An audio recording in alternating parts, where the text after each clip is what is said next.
अस्सलाम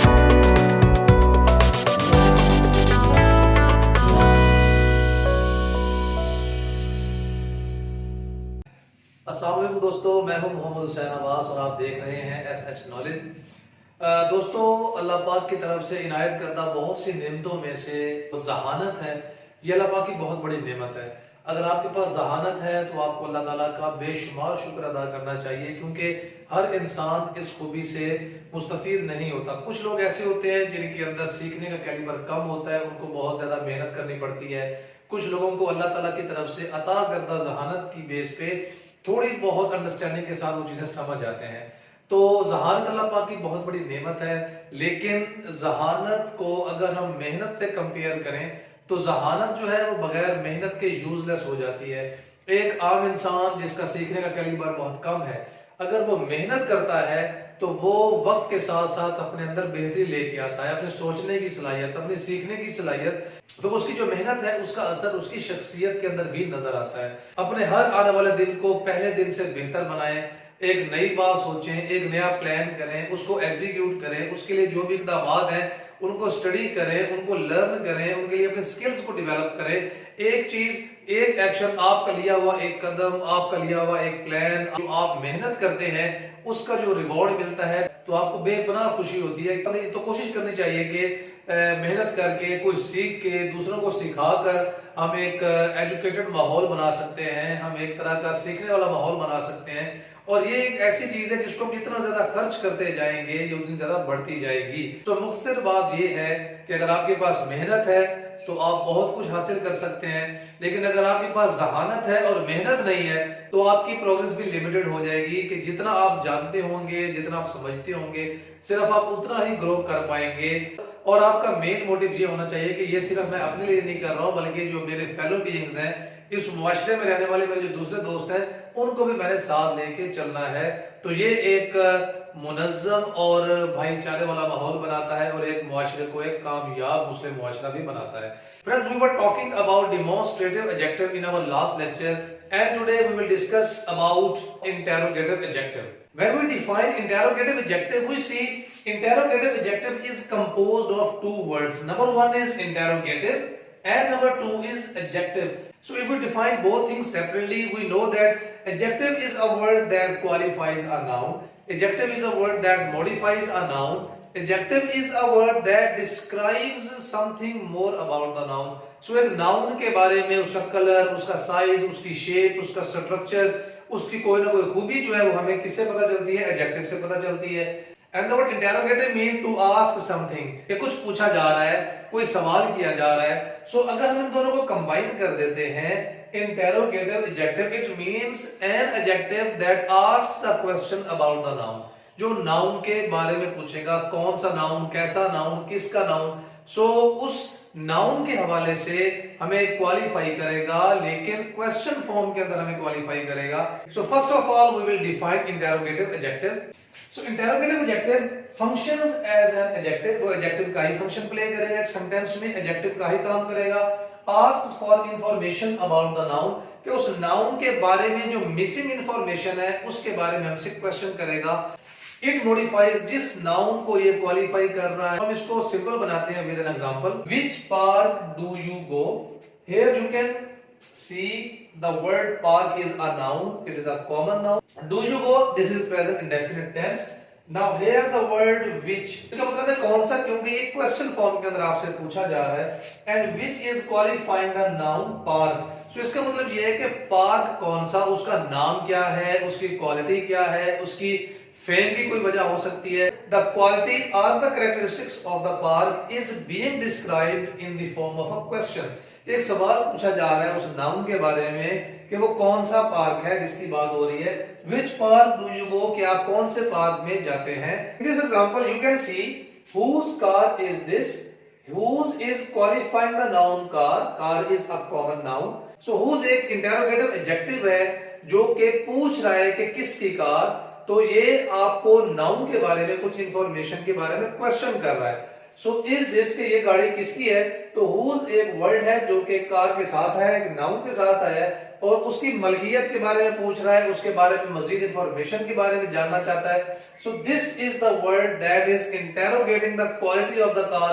सो we can say the word coming before the noun. We can see here every adjective is followed by the noun. इन दोनों sentences में आप देख सकते हैं इंटेरोगेटिव एडजेक्टिव के बाद एक नाउन प्रेजेंट है, which park and whose car. It means that always interrogative adjective is followed by a noun. वो उस नाउन के बारे में ही क्वेश्चन करेंगे, उस नाउन की क्वालिटी के बारे में ही क्वेश्चन करेंगे, उसके बारे में मजीद इंफॉर्मेशन पूछने के लिए क्वेश्चन किया जाता है। In the third example, what jacket are you wearing, कि तुम कौन सी जैकेट पहन रहे हो। उसका कलर हो सकता है, उसकी क्वालिटी हो सकती है, वो लेदर की बनी हुई है, या उसका कोई शेप हो सकती है डिफरेंट, उसका साइज डिफरेंट हो सकता है। तो वो जितने भी क्वालिटीज हैं उनके बारे में ये वाला वर्ड जो है ये क्वेश्चन पूछ रहा है कि what jacket are you wearing. So here you can see what is followed by a noun jacket. Jacket is a common noun. So we can say that what is an interrogative adjective। उन sentences के and पे आपको question mark भी नजर आएगा, और वो वाले वर्ड जो नाउन को क्वेश्चन वे में, इंटेरोगेटिव वे में क्वालिफाई कर रहे होंगे उनको हम लोग कह देते हैं interrogative adjectives. So basically we use three words for interrogative adjectives।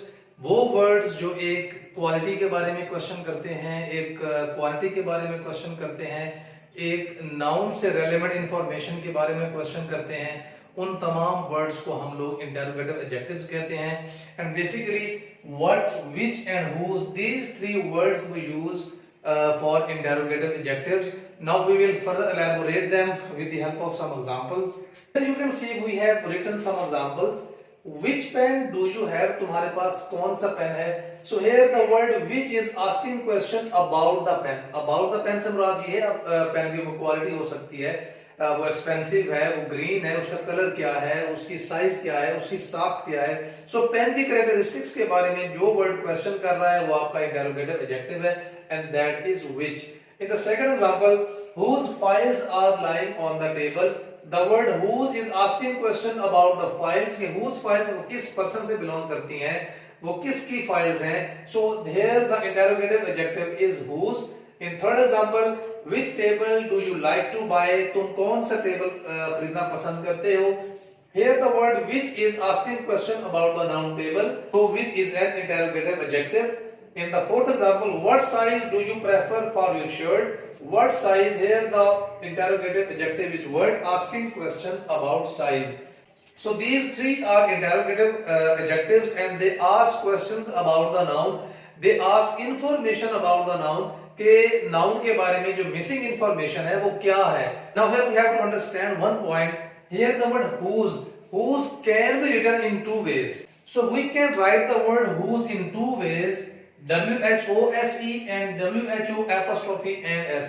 Don't confuse yourself while pronouncing both words, as WHOSE is a complete interrogative adjective that inquires about the noun. Whose book is this? Here the interrogative adjective is whose, asking question about the noun, के किसकी किताब, whose book किसकी किताब। सो हमें information पूछी जा रही है कि वो किताब किससे बिलोंग करती है, to which person it belongs। Here the word whose, when we see apostrophe and s, it means it is not an interrogative adjective, rather it can be written in two ways. Right, whose in which apostrophe and s is present in two ways. Who is, कि आप किसी person के बारे में पूछ रहे हैं कि वो कौन है, या who has, या आप किसी पर्सन की पोजेशन के बारे में पूछ रहे हैं। सो अगर आपको WHO के बाद apostrophe and s नजर आ जाता है, so this is not an interrogative adjective. It can be written as who is or who has. So if we write this sentence in this form, WHO apostrophe and s, whose book is this, this is the contraction form of who is or who has। उसको हम contract करके whose की form में लिखते हैं तो pronunciation same हो जाती है, तो ये कंफ्यूजन पैदा हो सकती है। अगर आपको कंप्लीट वर्ड मिलता है तो आपने उसको इंटेरोगेटिव एडजेक्टिव ही कंसीडर करना है। लेकिन अगर आगे एपोस्ट्रोफी आ जाती है तो एपोस्ट्रोफी का मतलब ये है कि there may be any helping verb of is or has। So this is grammatically incorrect because this is not an interrogative adjective. So this is the correct interrogative adjective and this it can be interrogative pronoun or something else. जैसा कि हमने last lecture में पढ़ा था कि demonstrative adjective की तरह demonstrative pronounce को भी यूज किया जाता है, लेकिन दोनों में क्लियर डिफरेंस होता है। बिल्कुल सेम उसी तरह से चूंकि वर्ड सेम होते हैं इसलिए हमें उनके डिफरेंस को समझना बहुत जरूरी है ताकि ग्रामर के अंदर क्वेश्चन को सॉल्व करते हुए हमसे गलती ना हो जाए। एडजेक्टिव की जगह पे हम लोग प्रोनाउन ना सिलेक्ट कर दें और प्रोनाउन की जगह पे हम एडजेक्टिव ना सिलेक्ट कर दें। तो हमें इसके बारे में क्लियर कट जो इनकी पहचान है वो होना बहुत जरूरी है। So we will understand the difference between the interrogative adjective and interrogative pronoun. So why we will differentiate between interrogative adjective and interrogative pronoun? We must understand their basic definitions first. For example, interrogative adjectives they modify noun. They modify noun. They call ये adjective की आप किसी भी type की definition पढ़ेंगे उसमें ये चीज बार बार repeat होगी कि they will modify the noun, they will qualify the noun, they will describe something more about the noun and ask the question। और फिर एक क्वेश्चन पूछेंगे, वो उसकी खूबी हो सकती है, वो उसका कलर हो सकता है, उसका साइज हो सकता है, उसकी शेप हो सकती है। सो एडजेक्टिव जो है वो नाउन को क्वालिफाई करेगा और उसकी कैरेक्टरिस्टिक्स के बारे में क्वेश्चन पूछेगा। जबकि हम इंटरोगेटिव प्रोनाउन की बात करते हैं, they just ask question. Interrogative pronoun भी क्वेश्चंस पूछने के लिए इस्तेमाल किए जाते हैं, but they do not modify noun. वो नाउन को मॉडिफाई नहीं करते। सो बेसिकली प्रोनाउन जो है वो एक नाउन को रिप्लेस करता है। हसन है उसकी जगह पर ही लग जाता है, आसमा है उसकी जगह पर शी लग जाएगा। सो नेम की जगह पर प्रोनाउन का इस्तेमाल करना डिफरेंट चीज है, एक नाउन को मॉडिफाई करना वो डिफरेंट चीज है। सो नाउन को मॉडिफाई करने का मतलब ये है कि आप नाउन के साथ किसी क्वालिटी को अटैच कर रहे हैं। एक नाउन को रिप्लेस करने का मतलब ये है कि आप नाउन को हटाकर उसकी जगह पर एक वर्ड लगा रहे हैं, तो उस वर्ड को हम प्रोनाउन कहते हैं। So here we have taken one example. What question did you ask? तुमने कौन सा सवाल पूछा? Here the word what is describing the noun question. अब वर्ड जो है वो क्वालिफाई कर रहा है क्वेश्चन को, उस नाउन की क्वालिटी के बारे में, वो किस तरह का क्वेश्चन है, वो किस टाइप का क्वेश्चन है। सो here you can see the interrogative adjective is what that is asking question about a noun। so एक नाउन के बारे में आपसे कोई इंफॉर्मेशन पूछी जा रही हो, एक नाउन की क्वालिटी के बारे में क्वेश्चन किया जा रहा हो, उसके बारे में किसी इंफॉर्मेशन के बारे में क्वेश्चन किया जा रहा हो, तो वो वर्ड जो इस नाउन की क्वालिटी के बारे में क्वेश्चन करता है वो वर्ड जो है वो इंटरोगेटिव एडजेक्टिव कहलाता है। In the second example, what is the question? Here you can C what is a word that is not qualifying the noun, that is referring the noun, that is used in place of the noun। what is the question? वो सवाल क्या है, वो statement क्या है, वो words क्या हैं, वो क्या चीज है जो आप मुझसे पूछना चाह रहे हैं। so here you can see what is used independently, it is standing alone, it is giving us meanings on its own। ये किसी नाउन को क्वालिफाई नहीं कर रहा, किसी नाउन के बारे में इंफॉर्मेशन इंक्वायर नहीं कर रहा। सो हम ये देख सकते हैं interrogative adjectives always precede the noun, और we can say nouns are always used after the interrogative adjective। so in the second sentence, what is an interrogative pronoun? in the first sentence, what question, what is asking information about question noun। so here the word is an interrogative adjective। so it is end of today's lecture, hope you will have liked it। further information and worksheet will be provided in the description, and for your suggestions and opinion my email address will also be there। so if you have any question, send me your email। so on tomorrow inshallah we will discuss about possessive adjectives and more types of adjectives। till then अपना बहुत ज्यादा ख्याल रखिएगा। thank you so much and Allah Hafiz।